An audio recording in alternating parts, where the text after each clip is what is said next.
L'histoire commence avec plusieurs hommes en uniforme blanc cultivant les champs. Quelqu'un l'a crié pour apporter de l'eau, puis ils ont mis des pailles. Plusieurs personnes font la queue avec des seaux, et un homme au bord d'une petite falaise les appelait des esclaves et leur ordonnait de se dépêcher. Un gobelin a écrit un journal qu'un homme portait avec lui. Dans l'esprit de cet homme, il ne pouvait s'empêcher de remarquer les cils impitoyables qui déchiraient ses épaules, ainsi que le sang et la sueur sur tout son corps. Il s'est plaint que la longue vie d'esclavage était insupportable. L'homme le plus fort du monde s'est emparé du titre à l'âge de 27 ans et a gardé sa position de meilleur combattant du monde depuis 2 ans. À cet instant précis, l'arbitre a déclaré l'éponge. Le vainqueur est alors invaincu de 23 victoires et 0 pertes. Cet homme est le champion poids lourd de la plus grande ligue de MMA au monde. L'homme a même terminé son dernier match défensif avant de prendre sa retraite sans une seule défaite. L'athlète sud-coréen Choi Hyun-suk a remporté la victoire. Choi Hyun-suk est le protagoniste de cette histoire. Dès qu'il a pris sa retraite, notre vieil ami Truck Kun lui a rendu visite. Bien sûr, vous savez ce qui s'est passé ensuite. Il est mort après avoir été heurté par un camion. Il était triste que l'argent qu'il avait épargné pour sa retraite ait disparu comme ça. Il a travaillé si dur pour cela que la seule chose qu'il a connue dans sa vie était de se battre. Il est même un perdant vierge célibataire. 30 minutes plus tard, il était encore dramatique, mais son état d'esprit commençait à changer.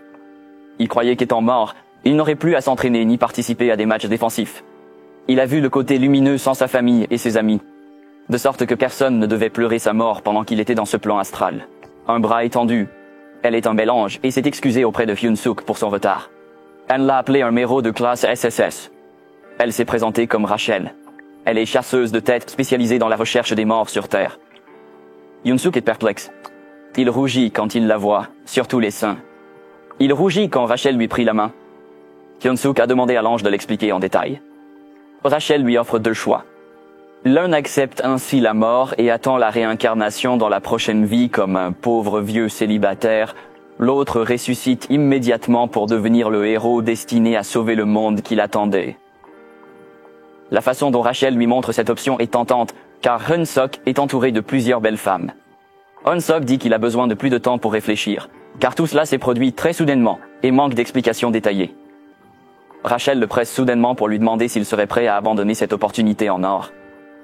Elle lui dit que s'il l'écoute, il obtiendra la richesse, l'honneur et la beauté, et même des privilèges. Elle a continué à discuter, mais Hyun-suk était déjà distrait. Il sondait cette option, car s'il devenait un héros, il aurait à combattre. Il vient de prendre sa retraite, et Rachel insiste pour qu'ils doivent se battre encore une fois. La mort et la réincarnation paisible lui semblaient un chemin plus agréable. Quand Rachel s'aperçut qu'il semblait ne pas comprendre, elle exagéra pour capter son attention et décida de tout bien lui expliquer. Elle lui dit que s'il devient un héros dans un autre monde, le chef du village courra vers lui pieds nus et lui fournira de la nourriture dès le début, et que Hyun-suk sera regardé affectueusement et résoudra facilement les tâches qu'il lui donne. Puis, à ce moment-là, le chef du village dira au protagoniste que sa fille est connue pour être la plus belle femme du village, alors il lui offre sa fille. Hyun-suk garde un visage de poker. Rachel remarque qu'il n'a toujours pas réagi. Cela la fait craindre pour son bonus de chasse de tête. Elle opte pour le plan B. Rachel affirme qu'elle lui a proposé et qu'il peut maintenant accepter la fin de sa vie de vieux célibataire. Hyun-suk lui dit d'attendre, puis elle abandonne l'idée effrayante qu'il n'y a aucune garantie qu'il se réincarnerait comme un être humain dans sa prochaine vie. Cette phrase a éclaté dans la tête de nos MCS. Juste avant de partir, il l'attrapa par les jambes et déclara qu'il le ferait. Elle se montra réservée et admit ne pas avoir entendu notre garçon, allant jusqu'à lui serrer la main. Hyun-sa a crié qu'il allait le faire et devenir un héros. Bien sûr, cela fait sourire Rachel. Puis elle a suggéré d'aller le chercher tout de suite. Hyun-suk ne sait pas de quoi elle parle. Un cercle magique apparut sous lui. Il a demandé s'il voulait vraiment le faire tout de suite. Rachel lui dit qu'il n'y a plus rien à attendre. Mais Hyun-suk proteste d'être envoyé là-bas sans aucune préparation.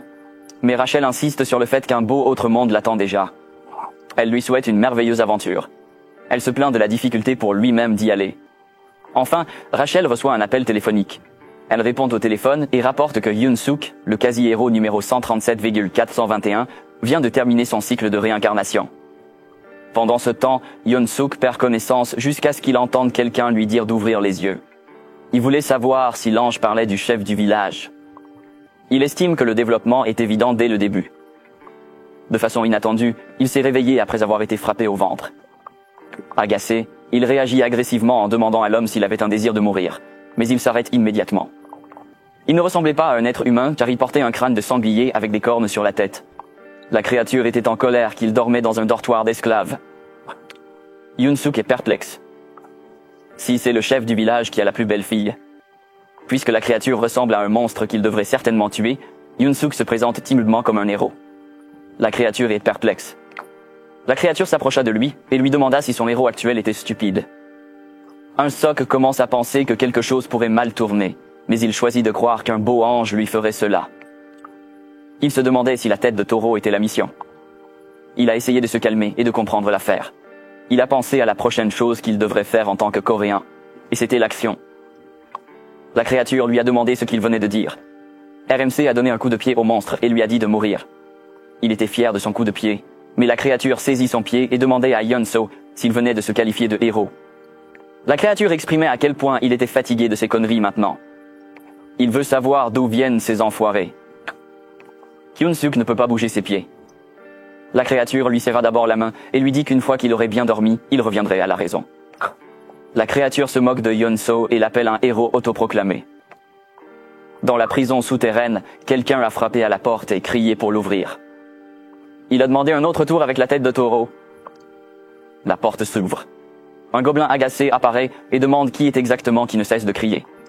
Yoon-suk a été pris au dépourvu. En voyant une vraie épée, le gobelin lui dit que s'il crie encore, il le fera bouillir en une marmite entière de soupe. Yoon-so, effrayé, promet de se taire. Le gobelin lui dit qu'il le surveille, alors il ferait mieux de prendre soin de lui-même. Yoon-suk salue et répond qu'il comprend. Lorsque le gobelin est parti, Yoon-so commence à se plaindre de cette absurdité de l'autre monde. Il veut savoir ce qui ne va pas. Il craint maintenant que si cela continue, il mourra une deuxième fois en tant que vierge. Quelqu'un lui a appelé par une petite fenêtre. L'homme de l'autre côté lui a demandé s'il était nouveau. Yoon-suk demanda qui était cet homme. L'homme répondit qu'il était le seigneur qui allait devenir un héros. Cet homme a partagé qu'ils étaient dans la forteresse de l'armée du roi démon qui a servi l'humanité. Yoon-suk jette un coup d'œil à travers la fenêtre et est surpris de voir un Coréen. Il a appelé son fils Barry et a demandé pourquoi ils étaient tombés à cet endroit en premier lieu. L'homme aimait le respect que Hunstock montrait et se moquait de lui s'il voulait vraiment savoir. Puis il s'écria fort et demanda si ces héros autoproclamés étaient encore en vie. Le vrai héros qui est venu les sauver est là, a-t-il ajouté. Tant de gens ont répondu qu'ils étaient des héros. Cette pièce est remplie d'un isekai d'égard qui a commencé malheureusement. Hunstock ne sait absolument pas ce que c'est. L'homme répond simplement que c'est ce qu'il voit. 100 héros sont tombés dans la forteresse de l'armée du roi démon. Il explique que la tête de taureau rouge que Yoon-suk cherche est la tête de l'endroit Reed Run et que le gardien de prison qu'il a vu précédemment s'appelle Jark. Il est tristement réputé pour sa cruauté, alors l'homme avertit Yoon-sung de faire attention. Cet homme ajoute que la raison pour laquelle ils sont tous comme ça à la fin est à cause de ce démon maléfique nommé Rachen. La confusion sur le visage de Yoon-suk était évidente. Si seulement ce foutu démon ne les avait pas envoyés au mauvais endroit, murmura l'homme. Yoon-suk est hystérique. Il a demandé ce que cela signifiait. Il a demandé s'il ne devrait pas commencer à partir de cet endroit. L'homme répondit qu'il était sûr. Des héros capturés ailleurs lui ont dit. Selon eux, il existe également un point de départ exclusif pour les héros, et la plupart des héros commencent dans la ville ou la campagne. Il a expliqué que les héros n'avaient généralement aucun pouvoir, mais qu'aucun d'entre eux ne commençait leur voyage dans l'armée du roi démon comme eux. Yoon-suk a finalement réalisé que la raison pour laquelle il était dans cet endroit infernal n'était autre que ce foutu ange. Il se souvint du visage de l'ange. Quelques jours plus tard, nous avons vu la 2e escadron d'esclaves sous le 3e bataillon de l'armée du roi démon. Sous les yeux des gobelins, les humains sont contraints de travailler. Les humains doivent chanter, écrasant l'humanité, dévorant l'humanité. Le corps de Yoon-suk tremblait parce qu'il portait le lourd bois sur lequel était assis un gobelin. Plus tard, le gobelin sonna la cloche de la fin du travail de la journée. Le gobelin leur conseille de retourner. Yoon-so est enfermé dans une cellule. Il a commenté que les prisons étaient en fait meilleures. Il se souvient des anges qui lui ont parlé des privilèges héroïques spéciaux. Dans ce cas, il a pensé à un slogan populaire, qui est la fenêtre de statut, qui semble montrer son statut. Notre enfant a découvert quelque chose sur ses forces et ses capacités. Il a aussi marmonné quelques informations. L'homme entend par hasard et est surpris que Yoon-suk ait déjà l'endurance 1. Yoon-suk répond oui et partage que son pouvoir est 28. L'homme avait déjà rappelé le passé de championnat de Yoon-suk, mais ne s'attendait pas à ce qu'il soit différent. Étonnamment, Yoon-suk possède plus de 30 attributs même au niveau 1. Yoon-suk n'y réfléchit pas grand-chose et dit qu'il est un esclave. Quoi qu'il en soit, cet homme était sûr que si c'était Yoon-suk, il serait capable de s'échapper et de devenir un vrai héros. Yoon-suk ne le croit pas et fait semblant d'être endormi parce que Hyun-sok se demande comment il est coincé au niveau 1, ce qui ne l'aide probablement pas à s'échapper. Quand l'homme s'est enfin endormi, il était déjà tard dans la nuit. Hyun-sok se leva et vérifie sa fenêtre de statut. Il a vérifié et il y avait 2 endroits qui semblaient prometteurs pour le moment. Le mana qui donnait des pouvoirs surhumains et les points de héros inconnus. Hyun-sok sait que ces faux héros ne connaissent pas les points de héros, et personne n'a jamais gagné de points pour la première place. Il vit une lumière familière, et l'ange apparut soudainement, montrant sa traite et le saluant depuis longtemps. Cette personne a même fait une petite moue et se moque de RMC en lui donnant les informations nécessaires. C'est essentiellement ce qu'est le point de héros. Elle lui explique que les points de héros sont essentiels pour faciliter la vie des héros. Elle continue à expliquer jusqu'à ce que Hyun-sok prenne cette petite Rachel entre ses mains. Il avait l'air furieux et lui a dit qu'à ce moment-là, il ne se préoccupait pas des points de héros ou autres. Tout ce qui compte, c'est de la frapper. Quelques instants plus tard, Rachel fut attachée et accrochée à une canne à pêche comme un appât. Elle s'excuse et explique qu'elle n'aurait jamais deviné que son cercle magique avait été brisé parce qu'elle avait renversé un peu de café en mangeant une collation. Pendant ce temps, la magie de l'insonorisation était activée. Yoon-suk lui demande alors si elle a été punie pour être son manager. Elle répondit que son rôle était d'être sa fée personnelle, de rester à ses côtés et de l'assister dans sa quête contre le roi démon. Yoon-suk a admis qu'il ne se souciait plus des héros. Elle lui a demandé ce qu'il voulait dire. Yoon-so lui dit qu'il n'a pas l'intention de vaincre le roi démon et qu'il peut y mener une vie normale. Rachel est d'accord qu'il y a beaucoup de futurs héros qui ont décidé de vivre de cette façon, mais il a le potentiel de niveau SSS. Yoon-suk précise que cela ne signifie pas qu'il doit faire quoi que ce soit. Il a admis qu'il n'avait jamais senti que c'était sa mission dès le début.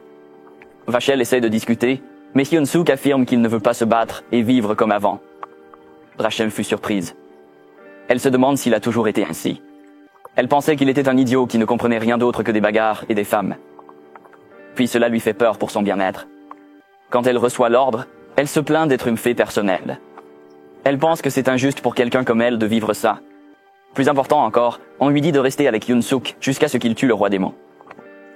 Mais on lui a dit que c'était définitif. Le ferry privé est un subordonné du guerrier désigné. Une personne doit coopérer activement et traverser les succès et les échecs avec les combattants désignés. Elle fut pressée d'y aller et envoyée à la forteresse démoniaque où se trouvait Hyun-suk. On lui a dit de ne pas revenir avant d'avoir terminé sa mission. Elle a crié fort pour protester. Elle n'aime pas être jetée dans le monde sale de l'humanité. De cette façon, elle a été subitement transportée dans le présent. À son avis, une fée devait absolument suivre chaque ordre de son guerrier. Plus tard, il lui demande de participer à son plan d'évasion. Elle a accepté. Un grand bruit venait de la porte et il la saisissait immédiatement. Les gobelins réveillent les prisonniers. Rachel a protesté qu'elle pouvait utiliser son furtivité seule. Il remarque que malgré la fin de l'appel, Jack reste planté à sa porte. Jack lui informe que Redlin l'a convoqué dans son bureau personnel. Redlin révéla ce qu'il avait appris. Yoon-sak a travaillé dur ces jours-ci. Yoon-sak était abasourdi, tandis que le scélérat se tenait à l'aise sur son épaule. Yoon-sak ne pouvait pas croire qu'un gobelin puant l'avait félicité. Redrin confesse qu'au début, il pensait Yoon-sak seulement fou, mais aussitôt content de le voir si dévoué. C'est pourquoi Redlin lui a donné le poste d'esclave en chef.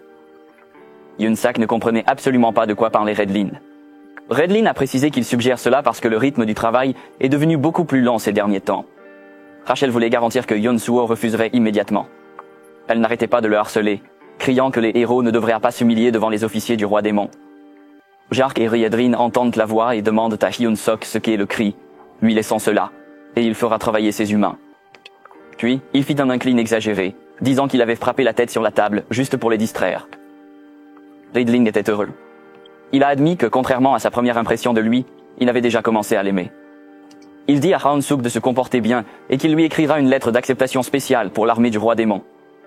Il a été viré. Au fond, il avait envie de pleurer et de regarder son plan d'évasion s'effondrer. Quelques jours plus tard, les humains chantent tout en travaillant. Yoon-suk se sent satisfait lorsqu'il reproche à quelqu'un sa lenteur. Il dit que même ma grand-mère peut courir plus vite que ça. Un tel visage est évidemment approprié pour être avec l'armée du roi démon. La fenêtre du système montre qu'une de ses capacités cachées appelée charisma a augmenté depuis qu'il a dirigé depuis longtemps. Hyun-suk s'exclamait qu'il était mieux d'être l'esclave en chef. Ceux qui le regardaient Penseo qu'il avait finalement perdu la tête. Ils ont bavardé sur lui. Rachel d'autre part, le gronde parce qu'ils auraient de gros ennuis si cela continuait. Il l'a fait taire et lui a dit de faire confiance au processus. Il a même dit qu'un moineau comme elle ne pouvait pas comprendre les intentions d'un phénix comme lui. Lorsqu'un homme s'agenouille, Henstock le gronde.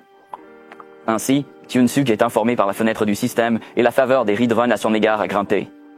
Il est maintenant à quelques pas d'atteindre son objectif. Hyun-suk salue et remercie Reedland.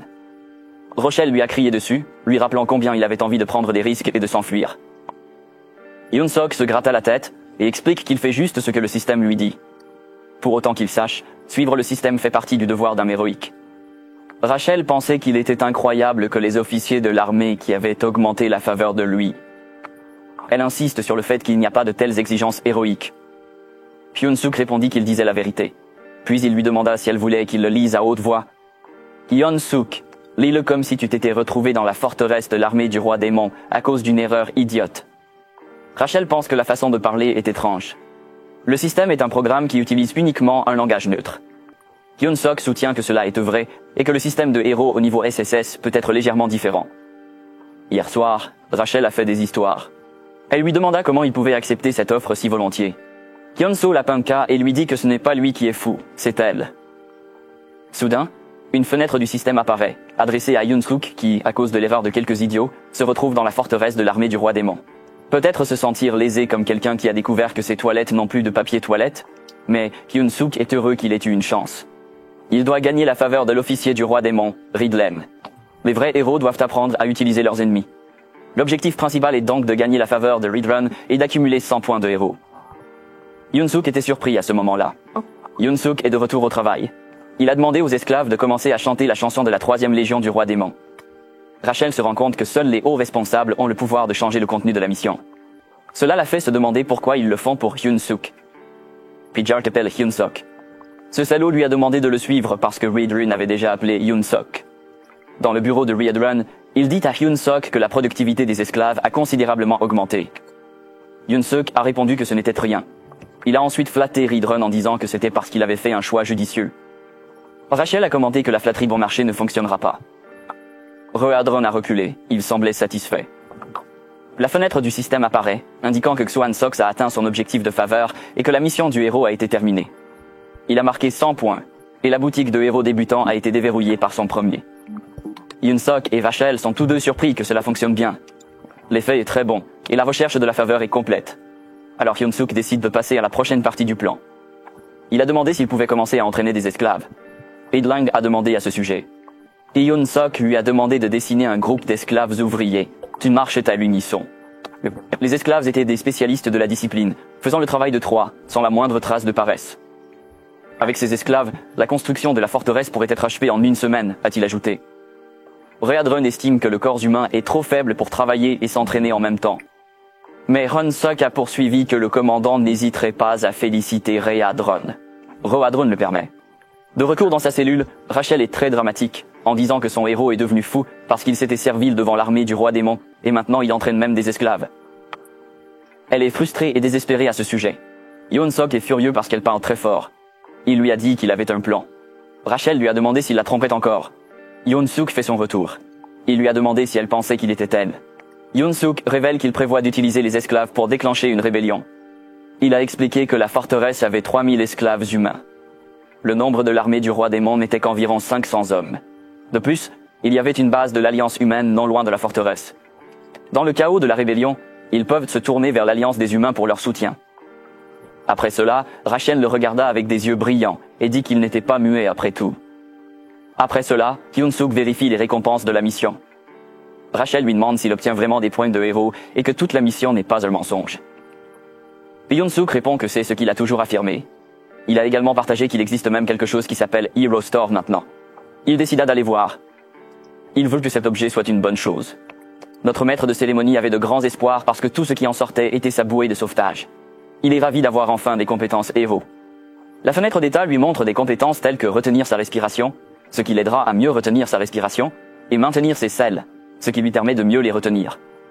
Je pense que c'est une erreur.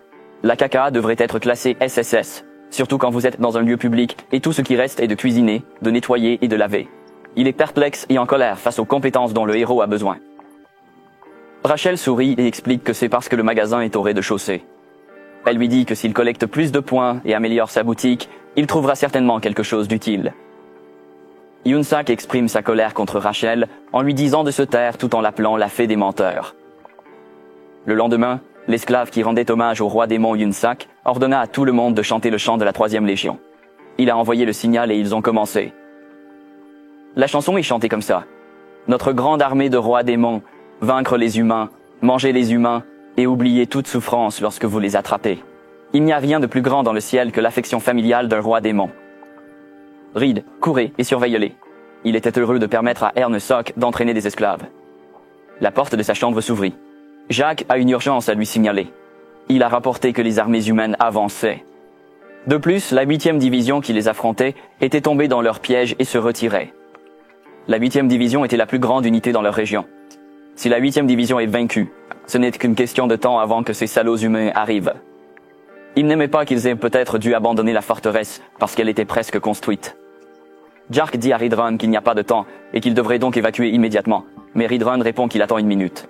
Il a déclaré que dès l'Antiquité, la guerre était vue comme une bataille pour l'approvisionnement militaire.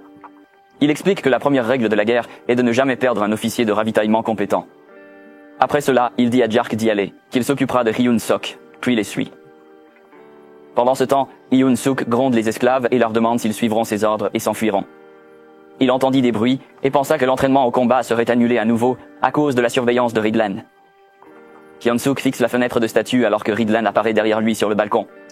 Hyun-Suk réfléchit à la façon dont ses capacités avaient augmenté un peu, mais ce n'était pas suffisant pour lancer un clou d'état. Il explique avec désinvolture comment il cherche une urgence qui pourrait aider à améliorer ses capacités. Avant qu'il ait fini de parler, Redrun s'atterrit à côté de lui. Ridron lui tapota l'épaule et l'appelle, à la surprise de Han-Suk. Redlan était pressé. Il dit à Han-Suk qu'ils n'ont pas le temps et qu'il doit aller avec lui tout de suite. Han-Suk était perplexe, alors il demanda pourquoi et où. Soudain, le commandant de l'armée humaine annonce l'offensive et la victoire est à portée de main. Les humains, armés de lances, se ruèrent en avant pour frapper plusieurs gobelins. Puis ils ont vu le cauchemar rouge courir. Le commandant ordonna aux soldats de retourner et de laisser les chevaliers affronter l'ennemi. Ils ont continué à se précipiter. Dans son esprit, Earn voit la question de savoir pourquoi il y avait une armée humaine là-bas. Il a pensé à profiter de cette situation. Il a pensé à cette opportunité et a poignardé le commandant du roi démon dans le dos pour retourner dans la société humaine. Un humain s'est précipité et a crié la mort de Red Nightmare, mais Ridlen a facilement attrapé la tête de l'homme et l'a écrasé. Yoon-Suk fut abasourdi. Redron utilise le 7e mouvement de son art de combat. Puis il frappe le visage de l'homme au sol, suivi immédiatement par une vague de destruction explosive, une attaque AOE brisant le sol et jetant le soldat humain en l'air. Ridrin demande alors à Yoon-Suk s'il va bien. Yoon-So le salue, répond affirmativement et lui indique qu'il va partir bientôt. Je trouve que cela rappelle à notre maître de cérémonie qu'il fait encore partie des plus puissants de l'armée du Seigneur Démon. Depuis que les humains ont pris le contrôle, la région a bourdonné. Les soldats hissent 2 drapeaux au centre pour guider les citoyens du royaume de Mariotte et de l'empire de Drossan à s'arranger eux-mêmes. Le soldat a demandé aux 6 compagnons de détention s'ils étaient des soldats. Il a répondu oui. Des combattants ont été conduits sur un autre chemin, car ils étaient traités différemment des prisonniers ordinaires. Quelqu'un se présente pour remercier les guerriers d'être venus. Elle est olive et plus sale. C'était un homme d'âge moyen aux cheveux roux et à la barbe. Il fut à la fois duc de l'empire Drazen et commandant des alliés. Un soldat s'approche d'Olivan et lui dit que l'évacuation est terminée. Il a loué le soldat. Les soldats lui ont également dit qu'ils avaient enrôlé ceux qui se disaient guerriers. Après cela, Olivan ordonna de commencer. Tous les soldats ont reçu l'ordre de prendre leur position. Puis un ordre fut donné pour anéantir tous les soldats devant lui. Pendant ce temps, une voiture traverse la forêt. John Siak dit au revoir Monrose à l'aventure de la Second Life de ses rêves. Il regarda Redrun assis devant lui et pensa à comment Redrun avait arraché la tête de tous ceux qui les poursuivaient afin qu'ils ne soient plus poursuivis. Rachel a essayé de le remonter le moral en disant que les moments de crise étaient des opportunités. Elle a suggéré de se rendre au quartier général pour bien comprendre la situation de l'armée du roi démon. Yoon-Sok a répondu qu'elle devrait se taire. Reprit Redrun. Il a admis qu'il s'était seulement endormi. Il a demandé si Yoon-Suk avait dit quelque chose. Hun-Sok répond non et explique qu'il marmonne seulement et qu'il est un honneur de pouvoir y aller avec Redrun. Redrun a été ému et a exprimé à quel point Hun-Sok était heureux de se sentir ainsi. Il a dit à Hun-Sok qu'ils étaient si presque au quartier général du 3e noyau, alors il devrait l'attendre avec impatience. Ridron a partagé qu'il recrutera officiellement Hearnsok pour rejoindre l'armée du Seigneur Démon lorsqu'ils arriveront. Hearnsok était pâle, mais il n'avait pas d'autre choix que de dire que c'était un honneur. Rachel paniquait aussi. Au quartier général, les gardes annoncent que Ridlen est de retour et qu'ils doivent ouvrir la porte. Ridrun dit à Hearnsok de le suivre, car il l'emmènerait immédiatement au commandant. Ridrun a déclaré que c'était un honneur absolu de rencontrer le commandant bientôt, bien qu'il ait dit que ses allusions non verbales étaient le contraire. Ridlen lui rappelle de faire attention à son comportement devant le commandant, sauf s'il veut mourir. Hearnsok s'est rappelé une phrase selon laquelle même la tanière d'un tigre peut survivre à condition de garder la tête claire. Hearnsok refuse d'abandonner. À la porte du commandant, Ridlen se déclare. On lui a dit d'entrer. Hearnsok entend une voix féminine, alors il se demande si le commandant est humain. Le commandant porte des talons aiguilles. C'est une femme sexy, appuyée sur une chaise. Elle a de longues oreilles et des ongles comme des griffes. Ses yeux sont couverts, tandis que son menton et son cou sont de différentes couleurs. Elle accueille Retoran et elle remarque qu'il gagne plus de muscles. Cette femme s'appelait Hermis, 3e légion de la Légion du Seigneur Démon. Sa beauté devenait encore plus étonnante, répondit le commandant Ridlong. Hyunsuk rougit parce qu'il ne pouvait pas croire qu'une telle beauté soit le commandant. Hermis remercie Ridlen pour ses aimables paroles.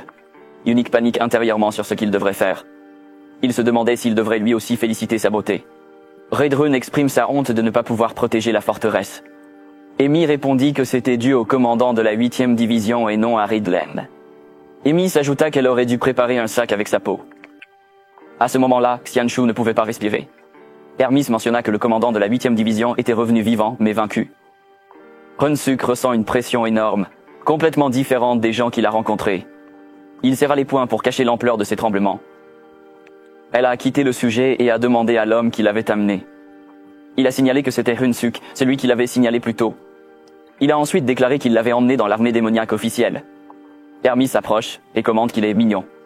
Elle lui fit comprendre qu'elle attendait sa performance avec impatience, car il était le génie choisi par Rider Lang. Hyunsuk est paniqué, mais il réussit à répondre qu'il fera de son mieux. Hermis a commenté qu'avec le corps de Hyunsuk, il ne pouvait pas tenir longtemps dans l'armée démoniaque. Elle a demandé à Ridlen si elle était d'accord. Il l'a fait, ajoutant que Hyunsuk serait dévoré par quelqu'un d'autre. Ridron observait que c'était sans précédent pour des humains de rejoindre les forces démoniaques. Il demanda la permission de l'entraîner lui-même, mais Hermis répond immédiatement non. Elle lui a dit qu'il ne pouvait pas perdre son temps avec les humains. Quelque chose de choquant est arrivé au corps de Hermis. Elle a changé. Bien que sa tête ressemblât à une fleur, elle était munie de dents et d'une langue. Hyunsuk fut abasourdi. Il la regarda se mettre le bras dans la bouche. Finalement, le visage de Hermis est revenu à la normale et elle a tenu un chien noir dans ses bras. Elle dit à Hyunsuk qu'il sera affecté comme son gardien de compagnie. La créature a l'air féroce. Hermis le présente comme Bobo et Hermis le trouve vraiment mignon. Au fond du cœur, Hyunsuk veut savoir quel genre d'animal de compagnie il s'agit. Il se demandait si Hermis savait que ce n'était pas un enfoiré démoniaque de l'enfer. Aussi, dans ma langue, Bobo signifie stupide, et c'est pourquoi ça me fait rire. Ridrun a commenté qu'il pouvait en ressentir une grande puissance même qu'il était encore un bébé. Hermis était heureux que Ridlen l'ait obtenu. Hyunsuk, en revanche, avait l'air confus. Hermis remarque Hyunsuk, lui demande quelle est sa réaction et l'intimida tout en lui demandant s'il n'aime pas ça. Hyunsuk a immédiatement répondu que c'était un honneur d'enlever Bobo. Hermis était heureux de l'entendre pousser Bobo vers lui. Elle lui suggère que Bobo grandit, alors il ne devrait pas oublier de le nourrir, car Bobo se met en colère quand il a faim. Elle a également partagé que désigner un nouveau gardien est trop de travail maintenant, parce que Bobo les a tous mangés. Dans la maison de Bobo, Rachel est trop bruyante car elle est surprise de découvrir qu'il y a une nouvelle mission héroïque. Hearnsok l'a calmée parce qu'elle pourrait réveiller Bobo. La fenêtre système affiche la mission héros. Sa mission est de survivre en gagnant l'affection de Bobo et ses vœux pour un avenir meilleur. Cette mission donne 200 points de héros. Hearnsok était sidéré de penser qu'il avait désormais gagné l'affection de l'animal de commandant.